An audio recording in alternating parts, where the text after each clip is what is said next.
satanin an puila he vantil gilo hibin hichi vantil gilo hai le sin au mu wa abang kausi abang lagau gilo thila sanga cha chom chum mo hin pathin bi doi hi disturb borte te ding pathin thil gon ho zo si hi chu chi mit te ding ai the chana atam thei pena damun mi de la puilu te ding gan cha ho sunga lu ding mi sunga lu ding mi tom ding mi su gan thei ding ti ho hi mo ki sa lal na pi pen chu hung hi a hi ahin la mi ping tha di ta hin khu sunga a cheng dan thei poi a chi chu ama sunga chu pathin lagau cheng hi ta ji chun lagau bu in asu lo zo poi asu lo zo poi lagau bu ho lagau gi lo hi leng le han lang mi su boin pang jong le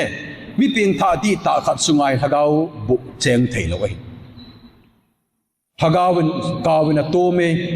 kawin su gan thei theu ai yam de la kaw si yong chu i pham khan ai wang na sunga lagau bu a chen luk sel thea le ping tha lo na hi ai chu mi ping tha ho sunga lagau thing cheng hin lagau thing chen na chu lagau bu lut zo lo ai ya chu na sunga lagau bu a lut lut jeng thea na hin kwa chu lagau bu a ki chip chip jeng thea le mi ping tha lo zo na hi ding ya chu bible in satan diabol chu mun ot hi bin ati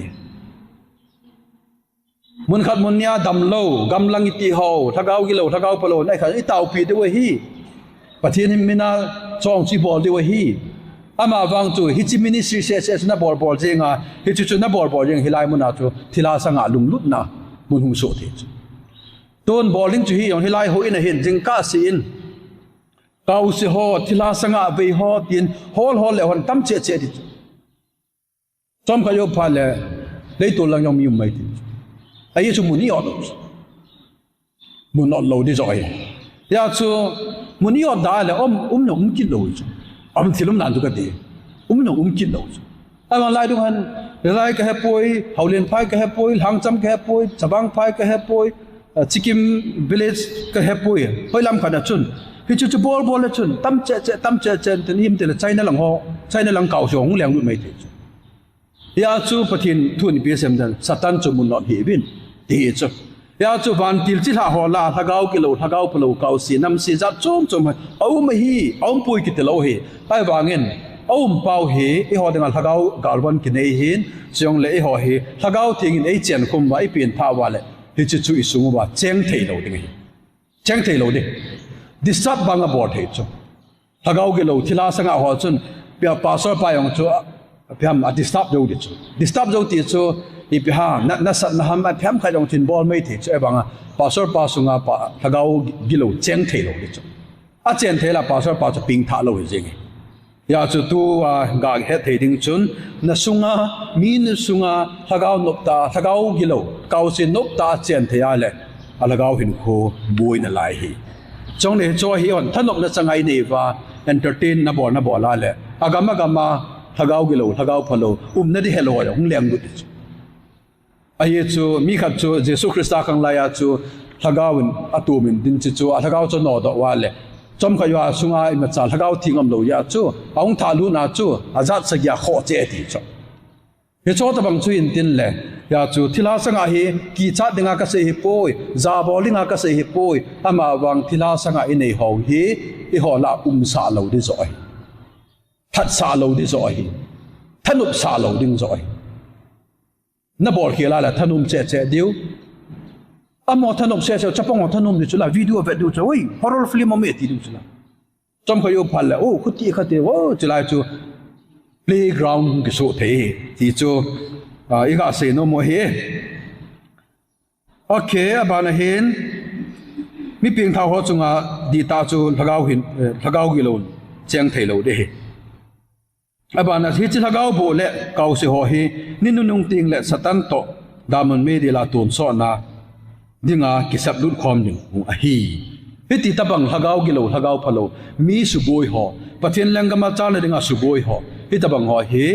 ninu nung le daman me de la ton so na dinga le lut hung hi diwa hi he chun van til thu jong het ngai hi Christian te ta san itiwa hin Christian te ta san tam he tu na se he topic khanam ni ham thumam khat bo hi seya tu na ke chai chi chui lo ai wang ai het i sei no mu chu van til thu ki che ta ne het lo wa he le van til lo na nup do ma na man di van til patin atil hoi chu on khun atil hoi lo chu wana patin atil tol ho ti dam na atil le hoi chu asar patin asar patin servant thacha wana le ya yong chu hi chu chun mi ama na to de sign ki bol hi ya chu lagau ki lo hawang chu ba le le chu imu lo thu ya umu e chu wang wa chu hot entertain ki bol lo hi chu ki bol ngai lo chu che sanga chu lagau gal wana itin di ho bung sunga cho ta sa lo di na entertain ni la tam che che de ai lagau gilo pa chu chu mi la satan chila pa chu chu mi ti le to michael vantil gabriel vantil seraphim vantil cherub vantil ki ti chon sit na nei lawa dan ho chu nang til tol ho hilowe cho pathin til tol ho zoi ki che nai mo pathin na man cha ho hin on khon aman cha ding ho hilowe e ho ni man cha di ho hilowe ti chu la hin leo khat bi ga sei no me ne a khu ti lawa le tu la thuil tam ba lin tin na no pha pha la wan tin na ko tha the na no pha le thagau thu ni ki pon the na no pha la pathin jong na sa the na no pha na bol the pa chu denzel wa le chi chu e ho bol ding hi lo hi wan til chu asol de pan ke sol tan te to a bible laung ki mu chla khat be teng le sum kon to baza to ong ke tho ding wan til ho wan lai zo la hung liu chla jesu christa hung pha le sina thu tan liu chla aban teng le ipi pium di chla le sina yong michael van til ga la do di chla pi cho chu umai chu pi chu hin ten atwa chu anangin ai che michael gabriel ki te ho zo si chu to chu ho in thacha dan na asal dan na evangelist dan na nangin chi chu naman cha gu na le pathin thu to ki tu ni nam ti chu question lin ta ma hi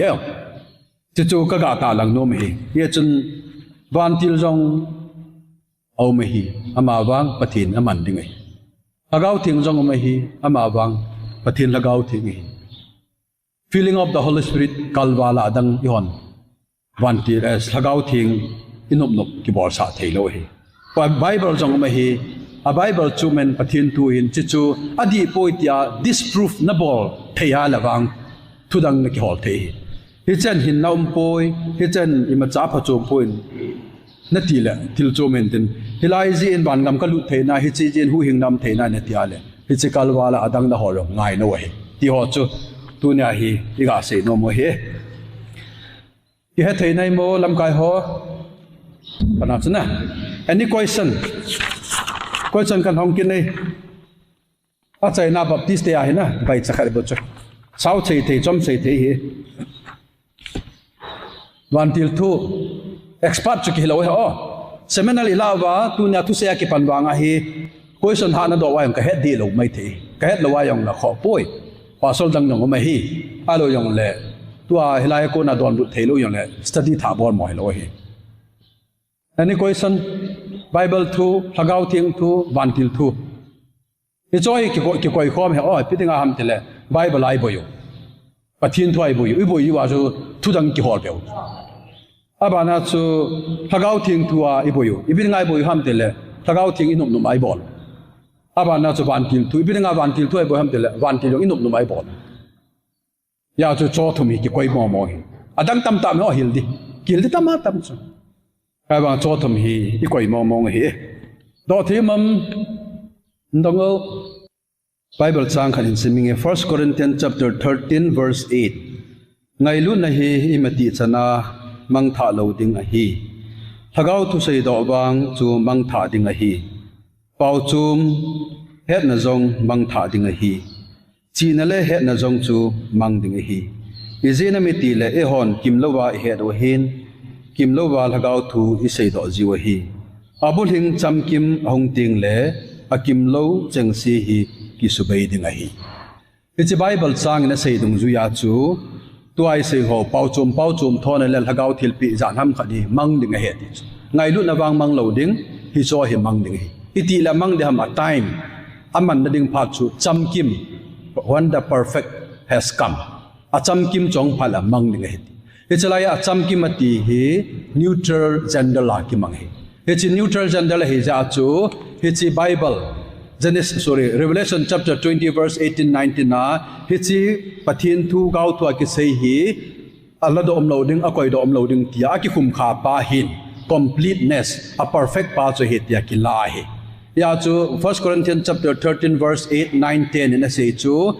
acham kim hung ding hi hichi phal le chun hichi thagau thu sei do le adang dang mang ding hi awanga amang lo di chu ngai lu chu ba na yong dan ding hi ai chu hi mang ding hin iti lamang de ham aman ding pha chu a perfect pa acham kim pang pa hichi acham kim pa chu epigrammal ki mangam tile neutral gender hin hichi neutral gender chu Bible hin hichi Bible chu aki khum kha ya chi hi tia ki la hi a question to answer in tin nan nop lo chu thil chu mai ta na a question bang cha answer kha di adang mam aha ka yan nga chu ka to chu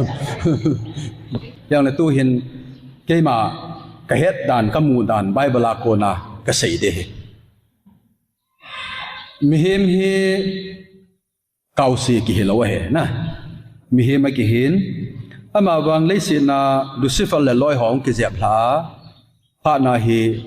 anung zui ho kausi thila sanga dim se de tai hi cho hin mi sunga lu do ba gan cha sunga lu do ba a chen khum pi ji we na a chen khum pi the nau chu a thagau thingum lo ji hi ya chu asunga cheng chu kausi hi ya chu mi him pa yong chu kausi nu kausi pa ki ti hi chi chu i ho ni min vo thu hin ami him chu kausi hi pon asunga pa do chu kausi na atum pa do chu kausi hi ale chilaya seiding chu kausi chu hi chi tabang mi chu aping tha theidam question na hi chi tabang mi chu wan ga ma lu theidam ti ke het chana wang chu hi le ami him chu Jesu thi san hin sop thing la nei lo hi Jesu thi san hin hu do la nei lo hi ai wanga chu kausi chu satan chi la ai ya chu kausi de ngai thi san vat khat nga ba pu iti saw hi Lucifer le loi ho de ngai hi Jesu thi san vat khat jong ba lo hi chu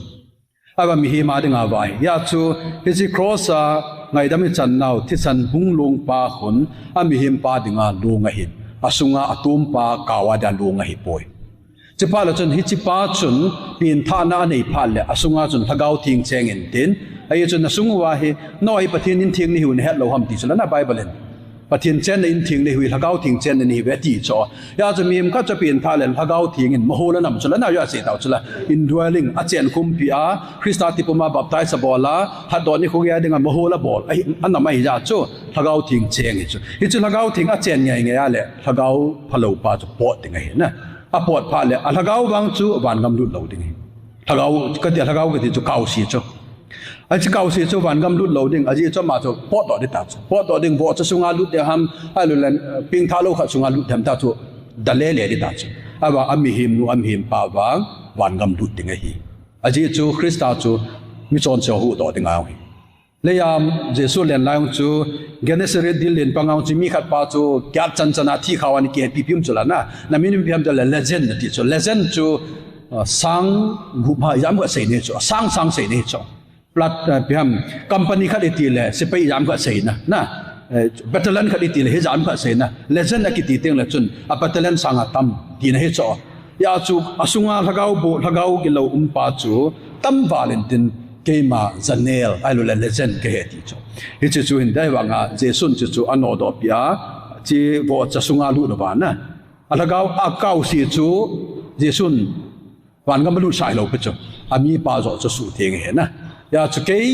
muda na wang chu mi him hu do na Jesu hin akau si ho la ki go chep ho le a chon si ho ding ta chu Jesu hung thi he je chun Jesu a hu hing chang ding hi ama wa akau wang aminu ta chun wan gam lu tha lo de na akau chu kida tha de anai mo ai wang i ho la chu stigmata mai cho akau se te he ti ta bang na i chu i ho hi cho hi chi the ngai i ho level yong hello lai i chi se chu na ti am nu mai khat ahung je ne ya lagu jo wa yong ahung gai lo wa le a sei te ki i ti ni am awa thiap de du nim ki ti cho nam na cha cái thì chút xây gì hello tê na hello mo lung gel rau ta gel lâu tê kì cho coi ham khát chun chân xe này ai dùng là chấp bắt tao cái gì cho ông nào cho cái thế na ai bảo chứ chú anh mà ni nu pa su khi lom kì hello chú là có ông khát cha này thì mà dùng là anh ông nu ax nu pa bôi kít đập về cho na hello mo ax pa bôi cái bang coi mo he kút tí mạo không mẹ chỉ pa su là sẽ đàn cái tăng hết cho vang phải vẽ ta cái gì cho nằm nằm cái gì thằng chú à cầu sẽ thu xe luôn à social issue mà mong lung put đàn nuôi hi nice sai rồi hả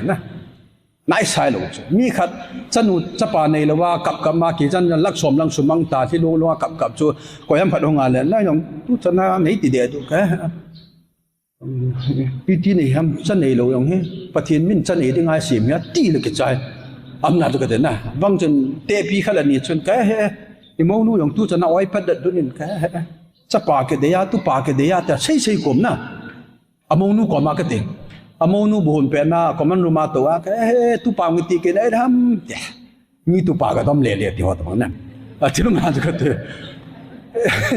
cầu sự thu xe lâu chứ hỏi social issue tâm ta hi level unim vào lên cầu sự thế ông chú kiti thấy nan thì gì chú ta sát ta cho mong chú cầu sự anh bóc phá đồng tiền na tu này họ bằng cái cầu sự này tâm ấy cho cầu xin này tâm mà mấy am na leng te am na khu là khu ki ka leng na pu ki bian te chu ki bian cầu bel pu ki ti cho ai wanga chu tu an pu ki bian te la ki bian nang na cầu si au me ka ti pui na om pui ka ti pui gel to bang lo mai the cho in ko te ho ma la yong cầu tâm pai te ho lang tâm mi ho pau tho lang pa cầu tâm cầu chu mi chai ni ya na cầu a cha chu cầu su che che he cho tâm che để toàn hom che cho ibring al hom che ta ping ta tâm che pa na chu thagao thing chen in a tam pa na chu thagao bun mun nei lu ya chu bo sa sung ham bong sung ham mi ping tha lo ho la chi ya chu thagao phalo kau su ila wa hom che a hom che pa chu ko lut po te tin he chom na na panai mo as tu wang lung thai se le padang mam langa he ichiwang ha te de hin hạ đi chỗ ta cái mi ở chợ bang cái vậy cái ta hạ point na cái hết cho na chú ban tiền hi thì thấy lâu hi tôn thui hiểu rằng hi cái bằng lâu hi cái sự tiếng là nếu ai mua cái điều hình ba số lọ nó chỉ điều hi ai trong suy xây ai lẹ mi hết là sắm bẹ sen imu kham chu itu cha loyo ma na imu lo si study lo si chu kidon lo khat mai cho jesu christa kang la ya mi khat cho su dama chu chila su dam hi lo na he chi chila su dam pa chun ho bung khun le ho bung min chu chil rau te mai te chom na chil ho bung yo khat cho su dama chu bon ho an na bon ho bung a lo yong le lazarus su dama chu than na kun la than ho bung ki din mai the na isi ta bangai ya chu bible sim ho na pa so lo jong hin mi hi ma ki hi sin akimu sai pi tham te bangai na abilahi akenga hi akuti anewa li ne ti te ta banga hi ipom dan jong ani chi the hi chi ka chu nei he thiam lo wa le iti dana na thu seu ki bang lo hom nei ti de wa hi ai wangin ichla chun thu ki sei akita san jong alhong pi chum ya chu baptist de ta san uma evangelical ta san press ta san hum lo na cho chu hung hi hin imu da no i het nau tha sam walin nyau cha ki moi ya hena imu kham ma ki bai po hin abang chun hele mi hem hi athi phal le damun me di la kha ve ki wo wa ma le damuna tun so na lo de ti cho e ho ni seu chu le tun so na ka la ha ke namuna le ti cho Bila chu tun so nam he ti chu ai bang kim khat kun tun so nam pui ti chu da mun hi tun so nam pui mi ping tha lo ho chu punishment bang lu di hi kha be punish piam su gan thiam wa aki ha ko ma le be di annihilation be di tai ti mi him hin khom mi him thagao chu ki go wam ding ta lo de ti chu chi pom jong chu mai ho e ho bang chu ne le ti lo de he ki ti chu tun so na na he cho ta bang hi banga chu van til jong chu ke mu chana bang ke het chana bang chu thi thei lo ding a ji chu a mo hi tun so na satan jong thi thei lo ding thi thei lo ne thi ti yong la chun thi yong chu seidan chum chu la athite tu ni volleyball bang wa mo athita we ki ti khula na awang thi lo pe cho na hi che pau nam la sei chu khat min ten ama wang talo ti pa wang chu van ti hwa pum te aji chu achung wa he god na ki pe ding hi a bible chu chan hi jong le tu bangen ke hin mi zakhat ka tha hi le ka chunga hi god na ki pe di cho mi zakhat that lang ka chunga i tabang god na ki pe le mi lung dam de thu di pot de mi zakhat ka kabli na ke chunga ni tabang dan ki tang han lang hin le thu di pot de ei ki that le thu di pot de a pot dam pi pha la pot de ha yang bor ne he avun li ma chi mal cha so de na kai le le di jong chu lung na chi mo ai wanga jong chu thing lo he na ke chu mi zakhat ka ka bia le ke hi zakhat be ka thi ngai elo ha elo mo zakhat be ka thi ti chu on kho long khat le mi zakhat long ki te lo cho ni che ta banga chu lucifer lit mi billion hi zat a lep tha kau sinam si le van til ki lo tam tan hi zat lom ei pui chat ve wa achung wa thu pi ki tan ding hi khai ve a ki wa thi mai ding hi lo li chu he the wa lo mo asaza di dan chu ka te na he chi chu asaza chu mihim khat sanga wa noi le chi pum pi sang mihim khat man tam hi mihim khat hi banga man tam hi zat lom a pui chat ve pa chunga thu ki tan ning chu a tun so hi ding hi chu ke mu dan he na eta bang ai je chon van til thi thei ham ti wang chu lekham ka zin ke mu dan la ke he chanen van til ki that thei pon te ki that nang in namo tha thei pu ai in sports ta banga ka te na sports ta banga i pem khari ke bola ma po tai ama na zo pui ti wang chu thil chu min ten ama wang van til chu damun me di la tun so na thu ki tan ding hi e chu nu ten ani ngai bo no ngai ding amin na do hin e cho ta bang chu tu lai mai the na van ti la ki that tai ku ti tai khati tai adang ma mo am nan hi manga lo wa la ke ka pui kai ading do ya na sa che e ha rapture pha le hin mi ping tha ho tol to am de tai ada tha hi mi ping tha lo si di tai rapture jo pha la khun thu ha sakang ki pan ning hi jacob lung hem na iti pau hu chong le Daniel hapta asom sagi na pa khona rapture chu iti dam ki hello hi rapture na ding a sign ki pelo mel chi na ki pelo hi second coming wang mel chi no me ha yam gam ka la kan ma hung ki do ti pa ho e wang rapture chu iti hung di ki hello ko ni ai ha na mi ho jong hi rapture lai jaw mai theo chu ko ni ai ha la pa na kum la khat wa rapture hung thei chu ya chu rapture pha le meeting te ki tol to ding mi ping tha si mi ping tha lo si ki dal ha ding hi chu pha le chun i ho he thei ding ja chom lama se ning thu ha sakang ki panding jacob lung hem na al megaton gal ki pande na it's like home ding cha chu antichrist vai hot de to ai satan hi amel kim lo chu rapture yo phale satan hi amel um de chu mi him tabanga na mi hon nong o chu pa hi messiah he ti chu antichrist ki ti chu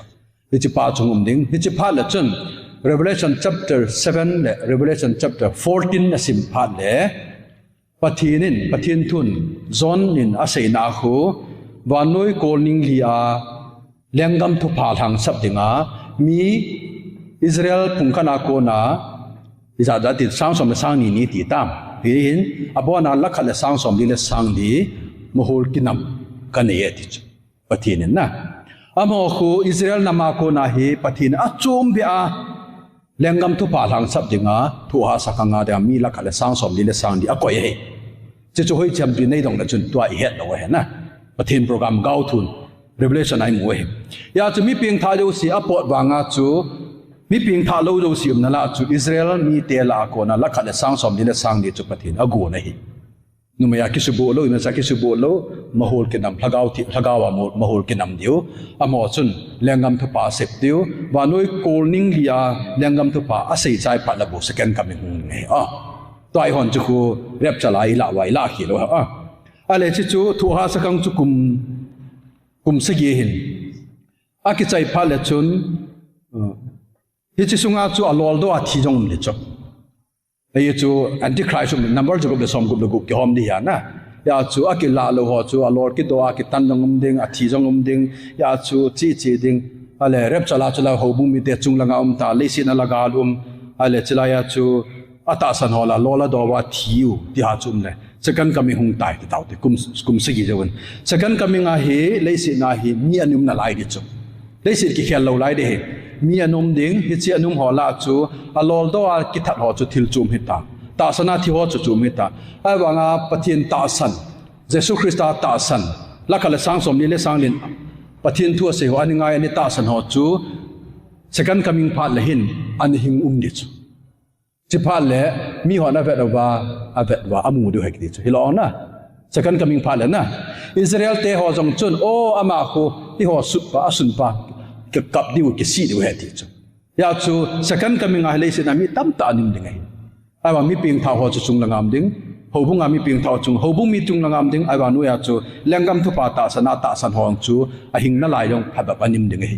chi pa le jesu christian le sin a vai ho ma satan chu ku huwa ki koi ding chi pa le chun ata san alol do man lo ai wanga an hing do mi ta san ho jo si chu jesu to khom de hi cho chu mi hing a hi win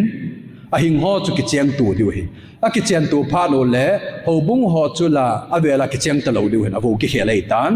a ti ho chu la tho do lo hin ong tho do wa yong le a vo ki he ki cheng ta lo de ai wanga ta sa ta an hing na lai ho chu mi jan ham ka hing ho chun ki cheng wa cha anei de hi chi cha ho chu kum sang khat sunga chu mi tu a jama ma phathei da chu bilo mo to ale si kum sang ni sorry kum sang gup ta bang cho na no wa tui sang le na jam khan ne su mang nam na chu a hu da hu na le si na thi na mai cho e cha chu tu ayong hi jat ki men tin ale chi pha yong kum sang khat sunga chu mi hem hi billion 3 4 5 billion ta bang anim di ta chu ite ho zo si chai ba satanam lo ya chu no ma sa di wa he mi hem nong chu kum sang khat chang hing di wa he a banga chu hi cho yo si chu kum sang khat ke chaya satanan ha do wa le la gok le ma gok ka ki ti gok le ma gok ki ti hi russia mi te ho le alengam le ami te ho dilaya israel ka ma hi ki do na hum ki de almegadon gal hi chum hin gok le ma gok he chum gok chu rulal ma gok chu ami te ta ba hu hi ding hi islai galam pha la chun satan hung do je a chu kum sang lengam ami billion ngale gup anum ho te daute hi chat chu hi lo he pu we tu sei nom ne a se he billion ngale gup anum ho chun satan hung do pha na cho fa oi ati wala anu jui tam ding he ipidinga zui thei diu ham isinam til amo chu mi ping thangan chang ki khom helom na ti ding hi a ping tha a first a second coming a anum ho chu mi ping tha hi win anu zong a pa yong mi ping tha na ba cha nei ho chu mi ping tha lo hi to a pa so lo yong ka bon wa mi ping tha ke ka cha te ping tha lo hi amo a satan om lo ya cho hlep lo thu hi ai wa chu chon chi sa hung ping su ke diu hi ai wa he mum lo ding hi ya chu mi ping tha da na nam ding hi ya chu kum sang kha yo chu gok lam kum sang kha yo chu satan ong ki la do apha na chu satanin mi ping tha lo i jan ham kha jong chu aman cha ding a hi thei na chu jesu christa le ya na umen kum ya na num ta kum som thum la thum ti taw te anu ma hin hi chi sunga jesu am wa nga ping tha lo dim se ni chong la kum sang le nga mang chu jesu am wa nga ping tha lo dim se ding ai wa nga ping tha jong thau ding ya cha ping tha lo ho chun satan hong do phal le azui ne diu chan sanga hi cho to chun satan hi cho satan ne man cha ki na gala bol ding hi cha pa chu ami pa chu ge de na hi che nai mo ta chu lai na chu na tu dong chu hi chu hin chilai chu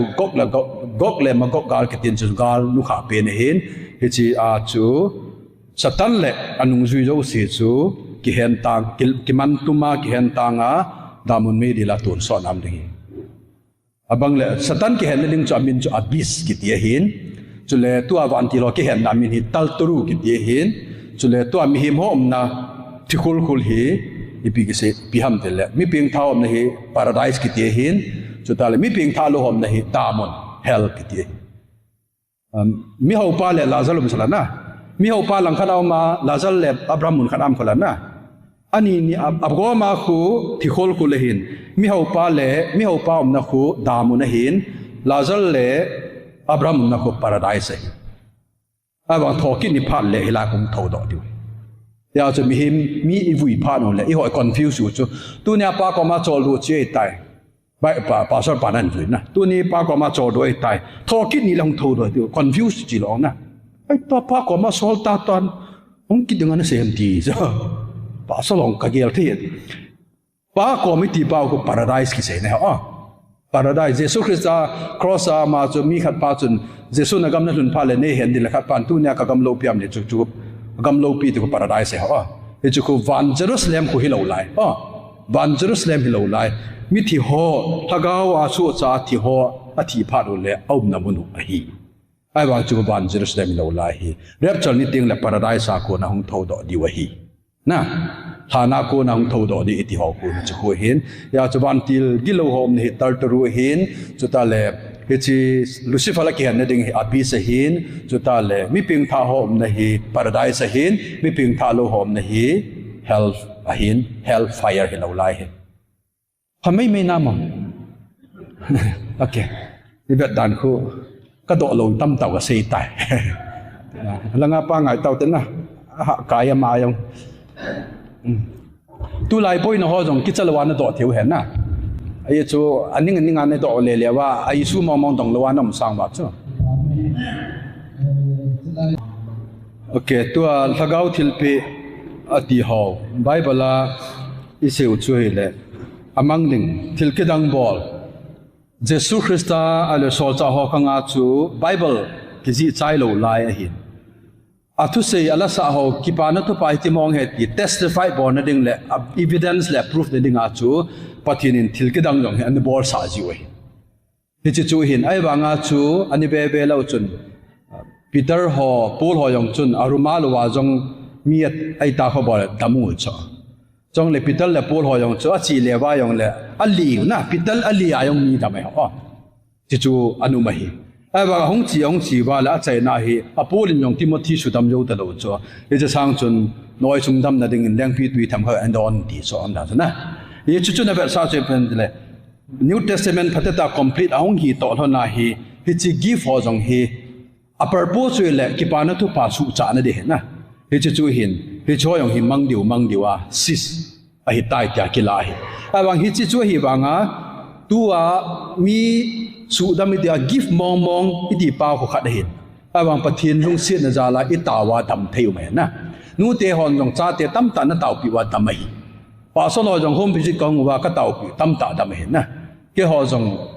พิฮัมมุนขัดมุนยาจงกำลังเหตุอิตาปีอาดำจงมาจ่อประเทศโลปีเนี่ยวิดีโอกีฬาโลทูจอมนั่นนะได้โลยงเลยห้อยลำขันไอชีอาอันดำโลตาดำอิตาปีอาดำจงมาจ่ออิตาปีสิจงไม่เทียมอเต้าสิจงไม่เทียยาจูประเทศนี้เต้าน่ะสังเอตุลายาจูทิลกิดังยงเทียฮีตุลายาจูเต้ายงกิเต้าดำเทียฮีทิลหายงกินอดเทียดิ้งฮีฮิจอจูสิฮีอันงอลาประเทศนี้งาเต้าน่ะจาละเทียดิ้งฮีอามาวังมีขันนกิฟกันเออติมองงาเลยจู่อากิฟไอพาเลชนอายุอาเซนจู่จู่คำบิลบุยองจนเทรกอาจุยเทียดิจู่กิฟไอเลยแต่ละนี่นะครับนะยาจู่ฮิจป้าคุยเราวินตัวจะประเทศก็มาอิตาวนะจาละนักทุมจันกิปิดิงเฮอดีจิจนอดัมโลจงอิตาวเลยดำเทจงเลยสมเลไปหาซองอิตาวเลยสมเลไปกินิ่งทิ้งเทเนี่ยเลยจ้าละสัมกิบอลเทอามาฟังอากิฟมองงาอิลาอดิงาเลยจน hospital ง่ายเลยอำนาจนะมิสูดำนะกิฟมองงาอิลาอดิวาเลยจน hospitalง่ายเลยกิฟเมซีซีจนดามินอาทิเลยตุตียิงดิจ้ะทานโมลาวจ้าบันทอดยิงเถียจอมนั่นนะอาทิลุมนามจุกตียาจูจิลายจูเกยมูดานินเฮ็ดฮิลเทียนะเฮ็ดฮิลเราเนี่ยดิวจน a purpose a give miracle ni bol hola dang ana aji pin ta chu ki pa na thu pa ki sei pa chu non Christian ho dang hon phatike cha pathina kun mo hi te he the ni evidence ding le biham testify bon ni au ma hin hi chu all in amang chai tai ama wang tu la ya chu taw yong ke taw dam the hi chu pa hi taw na za la hi na ha taw za ai chu taw dam hi ya chum niu lam lan kom lai kan kom ba pa chu pu ngam to thang hung dam lo chu BP stroke ani chu in ko wen ka chin da ul chim na chu a alu chunga ka khut ka ma ka taw pi a le ka taw sung sia sa yong lip thai ni chu amna du ka te na ai wanga chu mun da nga ka chi kina le covid la ya chu mi ka taw pin tel ka taw pi a men ka ti da thi ki to chu ta chu ka ki phalam na ale cha chu an seu chu high p te chu high p ha dikan pan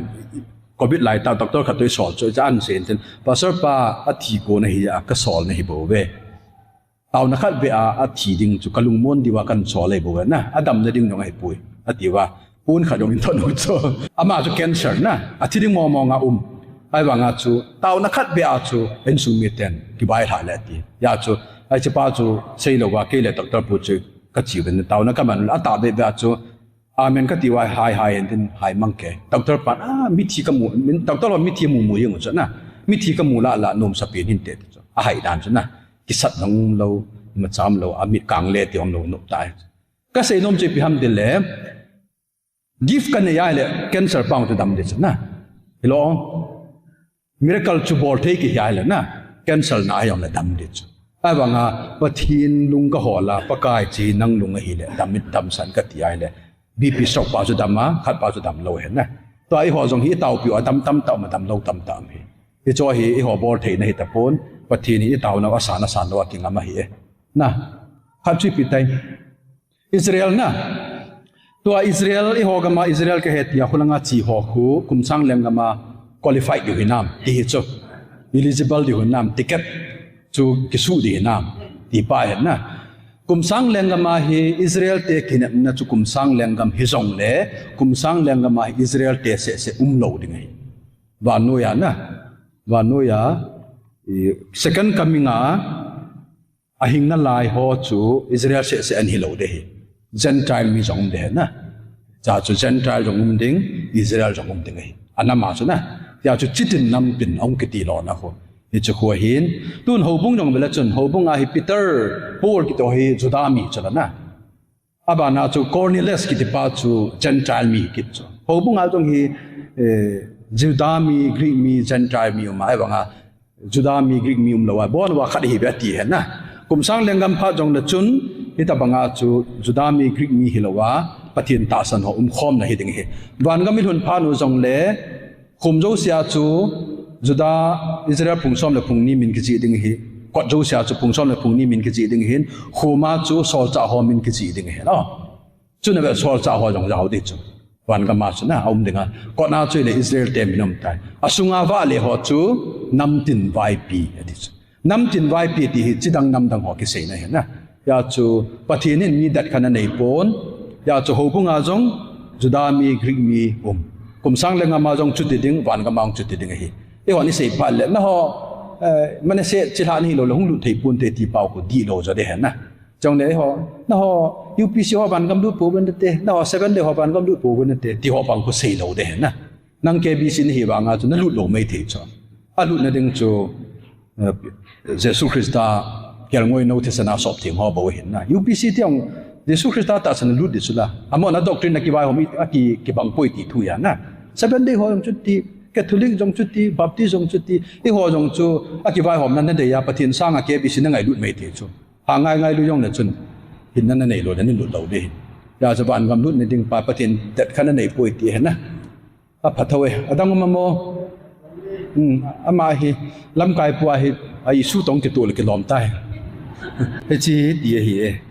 ban tilin Jesus Christa pi na pat ban akal to chule ahong kit ge ya asasa adi wahi asa sailo asasa azan duty na alu leng le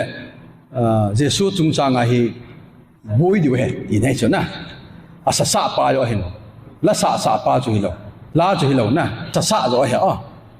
ole pathin ni ho lim pi ti hi sei mo hi lo na sei mo hi lo azi chu bible sim phal le bible chang tam tai sim wang khat ham khat kun na pe ha chi khu thagau thing na to ki ti cho chi khu conviction ai pi a cheong le her khan theina ai pi cho chu pathin in hi bible chang ai ho rin pi ti chu sei mo hi poi na hi si la chu nei ho rin pi ti ko sei mo hi poi ai wang to ma na sei chu hi lo ben pathin in hi chu a sei ke in het sei nam pi khu ti he ti hi au me ati chu ma hin ai wang cha he thei ding khat chu abul langa sei bang wa chu akisei chu di hinam ti he thing phung chu aga ke he de ti banga chu het ngai he chi chun abang le pha la he thu he phalowa ta chu an sei pha la chun anam ngai lu te gamdal te hi wa chu gam thu mom ke se le mi u si ki mo thanul lo be abanga he dikhat chu tu bangin talks tung le video dunga yong ka sei jingen lam kai khalin to ka ki mu yong ka sei in tin ka sei chu 2010 ham 11 ham a lam ka a mai cham se mu ve hi cha ki sei chwe le kumli zo le zelen gam na mu de we akiti kumli chi tan kum so ma chi tai akimu poi amna jana chu zo wa hi hilong a ye chu pathina ko na thu po chu na tong lo ki le lo de amon time yong a fix we na time fix lo chu kho lo bu chu kha bele na mu de we de le chun kha bele chun ki mu mai the chu na tu chana hi hing na lai de chu kha be ti ya kum yong a sei lo to chu min kum li zo le ni ti e ti chu ale to chu ki mu lo he chu na chu la zo ki ta chu abana chu ipi umam de la i hung ki do ba more apa na ba sa hung to lo ji su tong to khom lo im ki ta chu na more long ho ni chu bu he a ti dum nan ka te ale ipi umam ten jesu to nong kyo mel sia na jesu to kyo thei ki ta jesu to ba sa to khom thei ki ta jesu to ki mel mu thei ki ta na ai wang bible chun koi man pa mu khapui ti chu na hello pa o ma be chapa tai lo na pa mu kham lo chu ale cha chu hung ta chu ale amu khatai ti tau te ale cha thung ki sei chu pi ham ti a hele pi ti ding he khate ding he ku ki te khu ti ding hung ki ti ki ta chu ale ku ki te ho hi thusim hung ki su na AD 70 Israel apa na hung zam do wa Great War of China in sa wa aba na chu hung ki do wa Manipur lung lo no he ti cho aba nga chu mei te history puyas ki ti ho chu AD 100 dunga ku ki te Manipur lung ta chu abang i hon thusim in tha sei ba chu AD 70 a hi Israel aim na lai chu Manipur li lo lai chu mei le te thusima chu AD 100 na Manipur lai hu na chu mei le te thusim se lo Greek te thusim le adang dang iza tham khana ko na chu Manipur la ku ki tiam tai ki ti hi chu i hon ngu se chu abang chu AD 70 Israel in da ha wa i hungu wa Great War of China in sa pau he chu a Great War of China chu BC a ki sai chu hello Great War of China BC ani ki sa chu AD langa tham ka khan asim hoi modification chum na chu ai bang chu BC a phatata ni ki sai ai chu chele chun a history to ki to lo chu history to ki to lo ja chu Greek te chun God cannot change history history adi dan nan chu Greek te chun pathinen jong thusim ni anung khel ji pu ati wi cho ai wanga chi ho thusim le khabu iji masadawa AD 30 Manipur lai tau mei le te thusim ma AD 100 dunga Manipur lai tau thusim dang 100 AD 100 na Manipur la kim ta thu in tha pa wa AD 70 Israel ai ba Hichi in gal kai wa China ga mi chi wa hung ki le ki wa la ngai ung thun ki ho ta bang chui cho nam na le khabu dang jo si to ki to lo history tong ki to lo ima cha tong ki to lo a China hi chong chu man mo so am na chu ka na ale tua thu hil za chum ki na pathini hi tia hi hutia hi tia isei ki tau chom hi ti ho zo se chui va na le chun tua isei ho jong hi ani gel lau chun pathin thu to ki to lo ham ti hoi ta ngai to nga hi cho tua isei ho le ipon ho pathin hi tina se akutina se ki tia jing la umji lo na a thai la umji lo ti ho chu ke ka bui na hi cho ka bui ne ki tian la modi hung ji a pathin in thu se ang nga the ho chu ke ka bui cho am na chu ka te na helong modi hung ji a chu pathin na thu se ku cho sei lo cho alo le hoi lam khana mi khat evangelist ka bui ja chu ni tha pathin Gabriel chu hung thei da ro cho am na chu ka te na hi cho ta bang ya chu hi cho hi inam sunga bol lo di cho a bol ho na bol lo di we mi pin jong cho hi pathina ko na pui ti i he no ai cho til ki dang chu mi o sin na bol the cho satan in jong bol the he na til ki dang bol mana tu bangin more hin boarding hi yong le satanic church ka hung bol lang tam ta na hung ngai ti dam bi lam kai hung mai the cho alo yong le lai dong ju na khat bol lang mi tam tang alo la club hol khat ki bol han lang nu mai pasala keng nga lam na khat bol lang ki bol han lang le hung di cho lấy sự nào cho thiếu cái bò nào cho mình là đào thổi hi, ama vang adih pa, acha pa, apa pa rồi cho thành ngay hết nè, tua làm cái punas đó cho tu lại pathin in head sai pathin hit in a set thì hỏi ichan kia ta ham ta, history họ khang ji ngà rong rong ngăn chẳng cho là, là cho nè, khai với là cho mi khanin, cho in sala cái xây yong hepon, mui vang cho là nên có mà cho uhula honga isuzu ato sawa chela ata joya sabwa people mi khanin mi nam lam ka o mi hiti bo me min hitabanga aza bola ti kin ka se chi ho ki zar bon sang zo 2010-11 la song pia ikiput nu chun na sawal kara ki po sang ikiput chun na sa he lo am na ka na koi madam na ka se lo pe cho ka se pa hi pi ham te le hitabanga impress hi wang chun na chu bang lo mai yo siong I thanu boba ahi tamiti wang ben ahipoi ipisinam te le pathin ai ho pi ti ho cho azo ase Hichi tabang chu ine num kit wale ta san be thei cho am na ta san be thei cho atua chu ton mosi to say le David to say le Paul to say le John to say bona ki bang ai chu ki bang ti chu a hang hon ki bang ai chu ai bang in 2010 na so pi ho nga la nga hong sei ho to 2015 na hong sei pa to tua se khat cha ki bang lo hello pathina tu ko na thu po dai le hilai ki sei le cho a hang hon a chi di chu tua khat cha ki bang ngap lo pia 2010 na hung ho chu tu lai hai ki muhan lang tha de tingan chang cho amna chu ka na a vun tan in ki be le tingan chang cho aba na 2015 ve la hung ho chu tu a he a thu ki la kit talo cho a zo wa se he di lo he che pa chu ti cho a tu a ho yong chu chom pha yo pha kon di in sa lo mai de chu na aba na he a chu e be ham thil khat om po po la tu ti lai lai yeng sang in ho bung Bible protect na bola le pathin ngai lu na he de na Bible hi Muslim Hindu le hodang dang ho le satanin chi hi Bible hi attackable jinga hi ai ti ta le Bible thui li akisuni min mi hoi aton na vai na mo len dam ti hi satan na to hi chi chunang in na protect ngai le pathin lung dei ni hi ding hi hobung hi pathin ap tu ne hin hobung hi iti la ke dam iti la chawai dam ti satan le nung ju ha ki sal wa na hi chilaya chunang jong naga lu na le na di lo ama bang ho bung na protect ngai KBC chu ti le ka protect zo dem mi on kuti sei jong le ho ya KBC chu aphat na ding ka gel ding ka na 7 day chu phatia ka ki bol ka na Catholic chu phatia ka ki bol I polo ngai chu amna chu ka na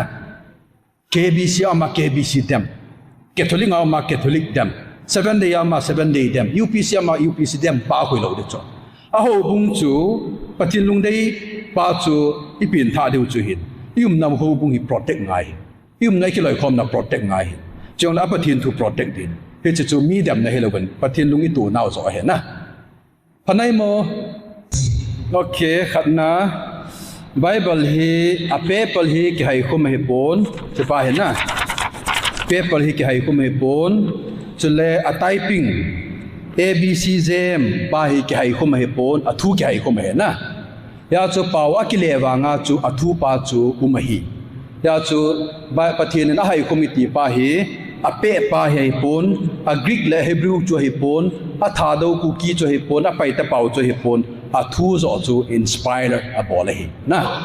chu khat na hin tin he chu ai lo la chun hi che translation ho hi imalo isu kha do he na ai che mana chu hi chi pathin a hai kumai poi ta pai di yong hi di lo hi a thu pa hi tua bang cha translation a chu Africa ga ma chu bu bangam pui tu cho bu bangam lo ya chu is Isaiah chapter 1 verse 18 na chon sit bu banga bang de ti pa khona coconut banga bang de ti we ti cho ai so mo context cho coconut jubi aban dan na hita banga chu umahi a translation pa chu he pon a thu chong la ami pa yong chu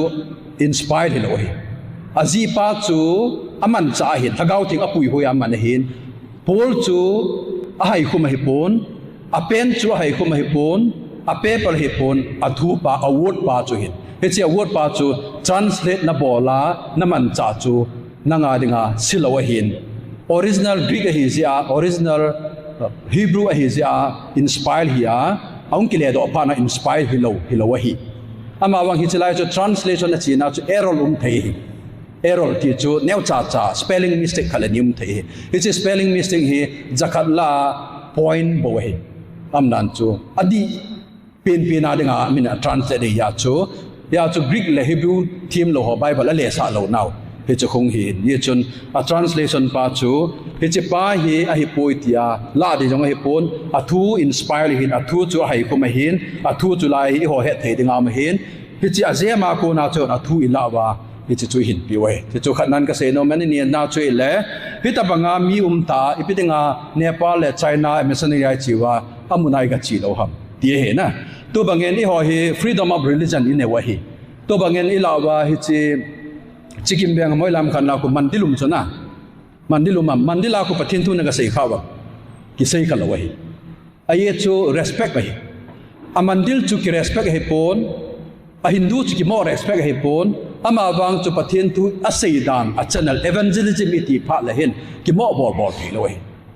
iti layam khanin koyam khanin pauna bazala pratabata cinema hall maya chun bo mi chon se hotin preaching a bole kana lo amna chu ka na hi cho ta bang ya chu gospel kiti evangelism kiti yong hi a hi chadai wanga chu tu bangin 7 day hoto ki tu lo chi ho hi 7 day hoto ki tu lo mana chu ka ki chi han lang evangelist son neu nang chai ho ka ki te the lo chu amna chu ka na UPC tong ki tu lo chai wanga UPC to ki tu lo ka ti chu i ki na wa ka ti lo chu thui lo ki tu lo chu na a ki tu lo ya chu UPC ho na kun chi ben lang mission na kaung to ka ti taw amna chu hi thei lo chu na even new life tong chun i hoi old life ya mo new life so even new life ho yong chu i doctrine chu i jam ki bang lo chu ki ba lo ya ki mu khom lo chu e chi ba na chu new life te ko ma ga chi a missionary na ga to di hi lo hi freedom of religion um hi respect yong ki bol to hi ama wang chu a bol thei pe ni chu i ho bung i ki protect the way na tu apa he le missionary yong ki be se lo chu evangelism yong ki be se lo chu tu apa hi heresy ya ki la chu doctrine di lo na tuil he ma ki lai ya chu alagaw mang thai de he ta hu aman thai lo chu thil chom hislanga ki la be se lo ben tuil di lo wa ki lai ya chu a tuil chu adi ne dinga chu i hon i ho bung i ki su da no ngai hi chi te ho bung adi poi ti mana chu ki chena pulpi ro ba ka ki chi le hi thei lo khana mai chu chiong le head be thei ding chi pham ti le mun khana tauna na mana mun khana pathin thu na sei je nga mun choma na sei thei lo le bui Pasolon ko in nei silvenga crusade bol theya tuibonga bol thelo le di lo we Pasolon ko nei silvenga tauna man theya peace ground na man thelo le di lo we Pasolon ko nei silvenga biweng no ma tauna man thelo mana hongu wen lang hongu na ti chu di lo we Gospel ke ti hi ta ho ya ko na chi ding thang sap ding hi ama wang na ina na ko ding hi gospel lo we lo mo I ko di wi seminar ho ta bang na workshop ho ta bang marriage program ho in lu ti ho ki ko diu chu awanga thagau mang thai ding a pyam khat ding hi phal na chi ngai chu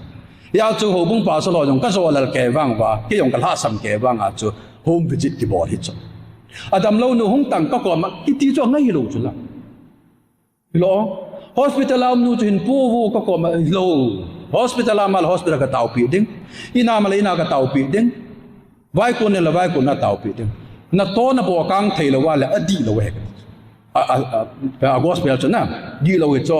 ya chon khon moria pathin thu sei thia le palle na wa sei thei ngai ai cho pathin la chai phla na pathin thu sei ding man chai o sei thei ne pa long sei thei ngai chula anei silveng tai lo ka sei thei lo wa le di lo we nei silveng mi ka chu dam ji ya tui bong ka chu dam thei lo le di lo we ya chu a gospel pa yo chu di lo ai wa hichi mana chu ka chi ding ka dal di lo ai chu challenge lo we challenge ka ti chu e ho mi kim kha gela chu adi poi ti lo hong ben ten hong pa chen ta tao helong hong ben ten hong pa chen ta tao hong ki din te ta tao bar thiam ga ho jong eliza yo ta chu milom ti chu hi chu e ho de din da na o kan sei di chu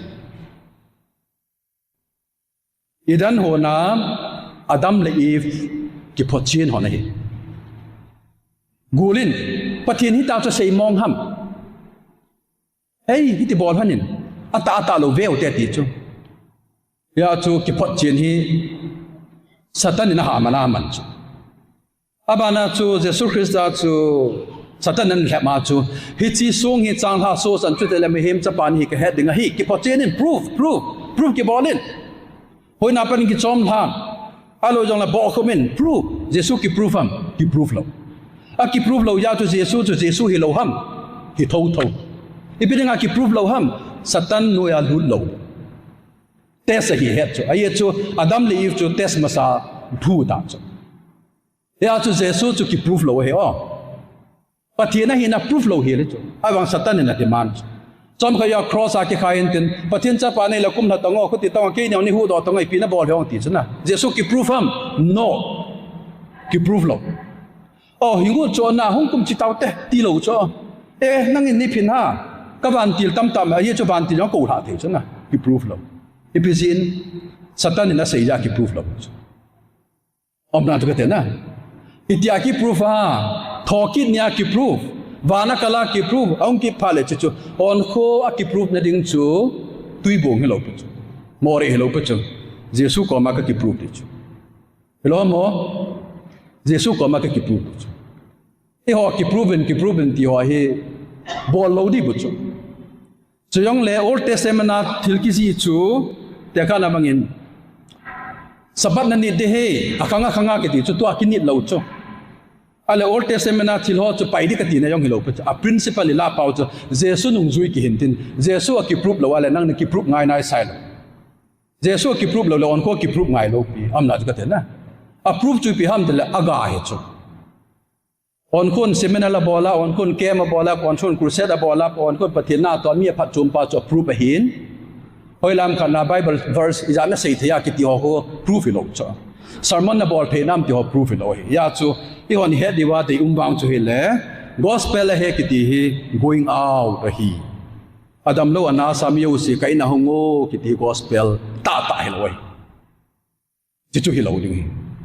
peace ground na tau thei lo wa le ti loi more ana tau thei lo le di loi cheyong le mi ministry khana ju ka ki mo interfere thei loi tun tu bangen e ho I kim wel wa kha ni yong hin lai mandil bol ho hindu ho yong kon Christian te hi van ngam lut lo de ai lu yang le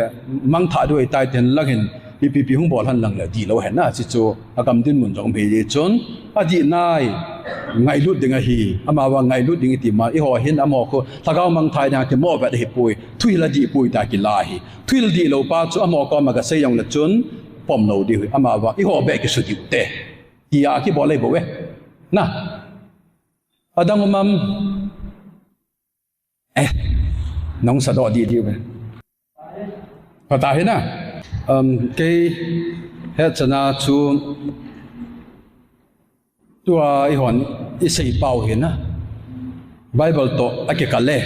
ka ti je nga he ban ti lo nga apun jong le aban til to chun kium khom han lang na a thilum nan chu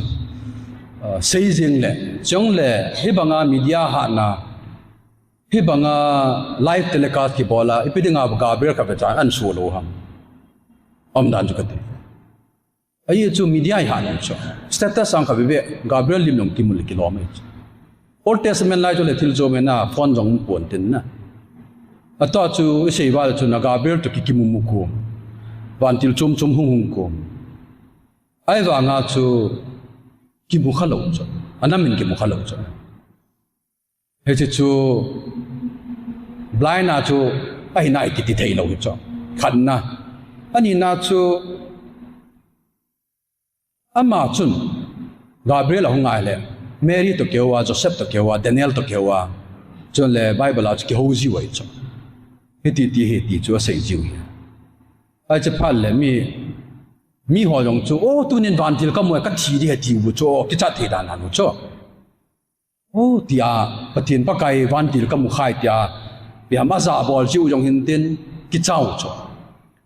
ai wa chu a kyo pha lo le chun Mary ong chu mi yam pa kai su nu pa kai thu ta nge ta ki mu lo wa nga chu ki phalam ta mai chu ya chu mi hi ta chu kyo wa hin a o jong thing sat ding am na ka de na a kyo won nong boi lo di ai wa nga chu tu a I hon tu lai thil bo dan hui ve na la chun avan til la hungal mulaki mulo aba nga chu mi khat ki mang naman pa chun microphone tu han lang sei jing jong le phan lai amna chu kati helong ipi chu long kat ngai ham kati long kat kati na athilum nan chu kati ale nangin na ho pia khat pan chang thuma ma se nangin chang som se gi lang na se chu ipi ham kati athilum nan chu kati na chu jong le hitia chu thu le la ho ro chi chu to I hon I khadu jong he 2010-11 song pi mai cham to kilo wei chu he chlai chi pi bol wa thu so mi ti wa gau sat nan tang pu ตัวจงเฮก้าวสับนัตไม่จ้ะกาลนั่นดีวะเฮนักขุดดีวะเฮไอ้เราจงเลยที่สันลงดิ่งเฮด่านจุกันนะอีพีหัวหินดินไอ้บางอาชูอินเสดหัวจงเฮอีกหัวผิวผ้าลงเลยคนอาเปียตาหูด่านจูอาเปียตาหูกาเบลมตายอาเปียตาหูโอ้มาเลยกาเบลจูหินดินโดสาตังวะกิเวตาตายด่านจุกันนะอันเล่กาเบลจูท่านี่โลหัมด่านจุกันนะจีอีกขัดเองขันนักเสียโลไปจ้ะเองขันนักเสียโลกาเบลจูกิจำเป็ดกุจีหัมด่านจุกันมาสังอาทีมกาหัวก็มาปะทินทูปุ่นผ่านเลยกาเบลมันจานลังกวยยองเลยมีพัฒนาเกี่ยวจุโมซีตัวยองสินายมูลาเกี่ยวจุอับรามตัวยองเกี่ยวจุที่จูโออากิจิปุยทีมหลอกจุยาจูเคลร์จัดนามีเกี่ยวว่าจูมินอันนี้จีดอยหินอัตัวจูอากิบอลดันมองจูเกี่ยวบางจุนไบเบิลตัวกิโตโลวะฮีมีกิมขัดจุนทีมเซลาเดมยองเดมฮีเป็นปอมเมืองปอมฮีเป็นที่แต่เกี่ยวจุนปอมฮีจงเลยอดียองอดีปุยกัดเยี่ยอ๋อปะเทียนนั่นจะขัดเห็นนาอดีปุยไอ้เยจูฮิตดาวก็ปะเทียนทั่วผลเลยอาซิสเต็มจูสุขยองละจุนอาไบเบิลกิจใจผ่านอาจูนั่นละตัวยองเลยนักกอยเบียงเลยก้าวสับนั่นจำเด็กกิติยาจูอาดิ้งจังเห็นลังไอพีจูยองเลยอาฮิติปุยกาเบรียลจูน้ำมูลมูนไมเคิลน้ำมูลมูนเซราฟิมน้ำมูลมูนอาขอปุยมูดิองฮิปนเดนตุบดิองฮิปนเดนไอ้ว่าอาขอปุยอามาวังปะทินตุกัลวาลาทิลกาเบรียลวันติลินปะทินตุปัลเกเลวาเชียกอยเบเดจูฮิเทนวยไอ้เจ้ากาเบรียลจูปะทินติลโตเลหินช็อตโตเลหินอาเซอร์สหินปะทินได้ปะทินนี่ลายาก้าวทัวกิพงโยสิคอมพลีทฮิตได้กอยเบเฮเบนัตติอากาเบรียลกอยเบดึงจูฮิเทนวยดีแล้วฮะโมไอ้เจ้ากาเบรียลจูปะทินซีมิจุละลูซิเฟอร์เลนปะทินทัวนินเฮียฮิจันเกหินยาจูกาเบรียลยองเฮมามันตะกันยาจูกาเบรียลยองฮิจิไบเบิลกัลวาลหินทูหงพงปนเตยาจีฮอลเลยฮอกิเลมปูดีกิงวอลบอลปูดีอาตาสันฮอบางที่จะน่าตาสันดิตายตัวอาตาสันไว้นะอีพิกิเซลน่าตาสันดิวตาจูอีตาวนาวจูหงกิเลดีอามาวังอีฮอวังยุดปูเตไอ้จูฮิจลายจูบิบลิกัลโลไบเบิลตุกิโตโลเฮปอนคุลุงเกลตุกิโตโลเฮโลไบเบิลตุกิโตโลเฮยาจูทุพนฮิตยาอมปาหูไบเบิลตุกิโตโลเฮกาเบรียลินไบเบิลกัลวาลาทุพนดังอับอลโลดีจะจงเล่ไอหอฮีน้ำเดือดหันนี่ติวสุดนะปะเทียนเห็นมิโลสิฮีอันนั้นมาลายอิสราเอลเตฮีอีพิดิงอาเตมโรมันชัปเตอร์3อีเวดว่าเล่ฮิลายมูดิวจูโรมีเตฮีพิดิงอาปะเทียนินน้ำเดือดหันตีฮามิตยาเล่ number 1อัทูจิงทุบดิงฮีอัทูจิงทุบดิงเล่วันวันเลสินะอัทูสัลวาดิงอาคอยจูโรมปะเทียนินจุดามีเตอิสราเอลมีเตอัลฮันฮีวันกำลุดดิงอัลฮันฮีเราก็ที่จะวันกำมอดุดิงอัลฮันฮีเราเป็นอัทูจิงตุบดิงอัลฮันฮีฮิจิคัลวาลาฮีอาดังฮีปะทีนาดิงอามีเตฮีตัวจูอิสราเอลเตเขลานอวังนี่กิปีตาเปที่หัวตัวนี้เสียวุ่นจ้าฮัลโหลฮิจิบาลาจูเตียตายฮัลโหลมณีปุลาจูคุกีนากาไม่เตกิอุมาไอ้เชลัยจูไม่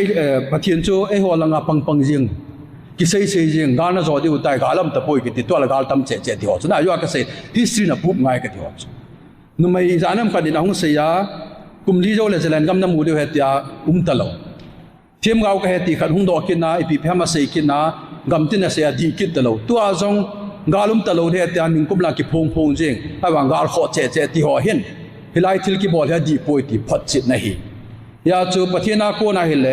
ทุพนสอมนะเสยจบอนาดีดิงเห็นโกดีอาคัดดีโลยองจงจูปะเทียนาโกนฮิโลวะฮีดีปาจูอีหัวจูสอมลาคัดดียองนะดีมองกันตาดีโลปากิฮอลโลเห็นนะยาจูปะเทียนินกุกิเตเสียไงลุนไอปุยวานน้อยเลสินามมิโซเสียไงลุนเห็นปะเทียนฮีเด็ดขันเนโลเด็ดเนโลชีเนลังเนโลปะเทียนฮีโบเวนอีหอนตัวอีปะเทียนเอาไว้ domesticated god ใช่ domesticated godปะเทียนนี้อีหัวดึงอาอีกินเลยข้อมัวจิอีหัวเว้ย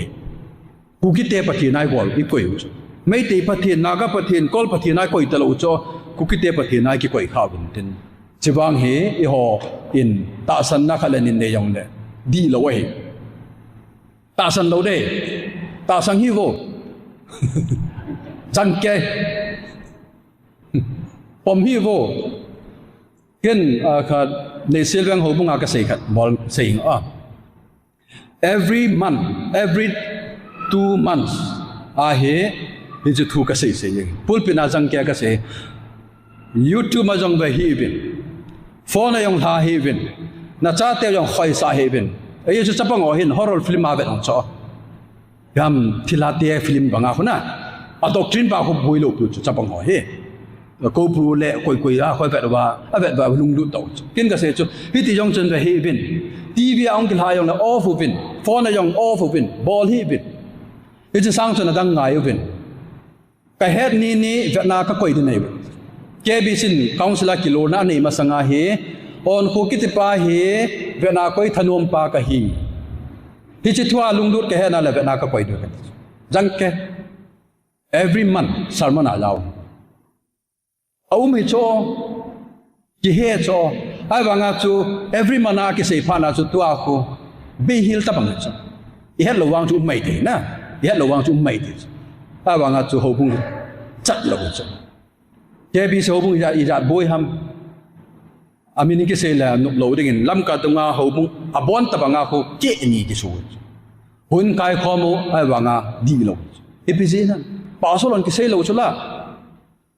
cái sei ngam lâu pia adipoi cái ngam lâu pia chi hi vin cái ngam lâu pia sei yong sei hi vin lang amna na pom yong pom hi bilang ti chu cái hin hay lâu cho cái BP to cái đồ lâu na cái là đàn cái tiệm bộ mi là đàn chút thiếu chôm hiện tiền mình用là đàn chôm mình này tiếng gì vang cái xây nôm chỉ phèm thế cho hi cái chát lâu rồi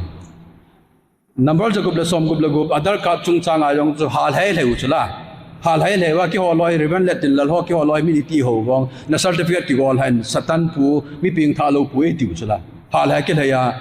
chỉ cho chỉ ta chula na hết mà khẩu chán tao cho chúng nó có mà na KBC na đàn hạt ai vang hồ bung đâu yêu si xếp đầu chula tông chú thui la lung lút tập biệt tao mà dùng in câu chú ai vang hung độ thể lô yang khó lô bự chú khó lô cái gì chú hung độ thể lô ít bất kỳ lọt đam ai vang en đang vang ít đẹp ông ai chú hồ bung kia nên đừng lung gel này lô hilaya nào na kipui thế ya thui na lút thế ya pakain cho nane thế ya chú ta le baptist service na ball baptism service na ball thế ya Christmas na man thế ya New Year na man thế ya mission na to thế ya pathin na to khom thế ya in sumai cham na sim thế ya hu hing na thu jong Bible na mu thế le ipiha dang I hol du na lo mo atang hol dim lo chula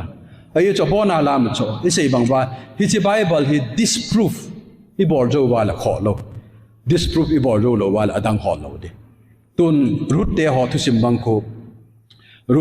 Naomi te in ko ko Bethlehem ki la ha ya chu moab ga ma chiu chu mi pa thum thia a chai na ko Naomi hung kile hu chu an ni am pha na hung kile he pathina ngai lu ja hung kile he lo chu Bethlehem Israel an ni am tai ti pha hung kile he pathina ngai lu chi lo he pathina ngai lu na le rut le or pa jang ko hung hon chi tau te ti chu hung hon hi na ti chu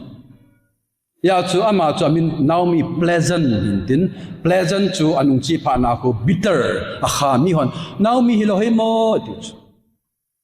hồ bung hi chu lai hi le khal lai hi um diu chu ki la ha pha le mun khana ka chi ji di lo chu lo mo hồ bung hon sa ka hin mun chu ma ki comment tin hon sa chai pha le ti hoi lo chu ale tu la hồ bung anom the pon ti hoi lo chu hồ bung a na din da cha khe de more hồ bung anam la more hồ bung chu a phat na sin na din cha khe de na kha na pe de chu lo wa hoi lam ma an gan jot hoi lam khana praise and worship ga chi hoi lam khana prayer meeting gal hai ipiam khat hi jing chu Bethlehem ki la ha pha na mun nga chi ho awang phapu ve ong kinung le lang ven amenu yong pleasant de ta cho hitapon ama ho min chu bitter a kha hi ho bunga hi ilam lot be se ale ni khan leng thu di thu ta pathin en wayong an hop ti daw te hong ti tor pha le iza chai chu inung lut pha le na elo mo ale na nup lo he chita bang hi ya chu ho bunga hi ipan cha khe do he more ho bung Pauline Pai Chikim Chabang Pai ala hoi lang KBC hi yong le UPC yong la koi yong na I pan cha khe de thuil dang hi I pom lo de ai chi hon Bible ki pom hi ai hon Bible ki pom lo la bang chan thil chom Bible ki pom na chu pa sa lo yong Bible thu ki se ya chu adang bang hi entertain bol lo phan cha te naw teng lum lu sa ngai pon ti biang la ngai pon phone a yong thanop nop na de nga ve yong ngai poi ai chu chilai chu thil tam ta lu chu te ka ti haภาษาดิวตามภาษาเต่าต้นนะตัวก้อยสนจูป้าเตียงไงดิงอ่ะคิดต้องไงก็ขังตู้บุบไปกี่อย่างป้าเตียงไงดิงลอยนู้เตียงไงดิงลอยตัวนี้ทุยเสียเป็นก็จงก็เฮ็ดคำก็เสียหินเฮ็ดเป็นก็เฮ็ดปนจึงเป็นทีมเป็นก็เฮ็ดปนก็เสียหน้าปนจีเละเดียร์ข้อเสียก็เสียยามแต่นอเซนติเมนต์สุขเทียงไม่ทีอินตินวิจารณ์นุ้ยสีจิเล่เวดาจิเล่กิเลสาจิอาก็เสียละหิบินลังอังไงลุจิอาเสียหียานี่ละปีเดวินปากายมินิงกติมูบินยามตากิเสียนักกิสานายองฮี rectify board เทมีหิมากิฮิจ้าจู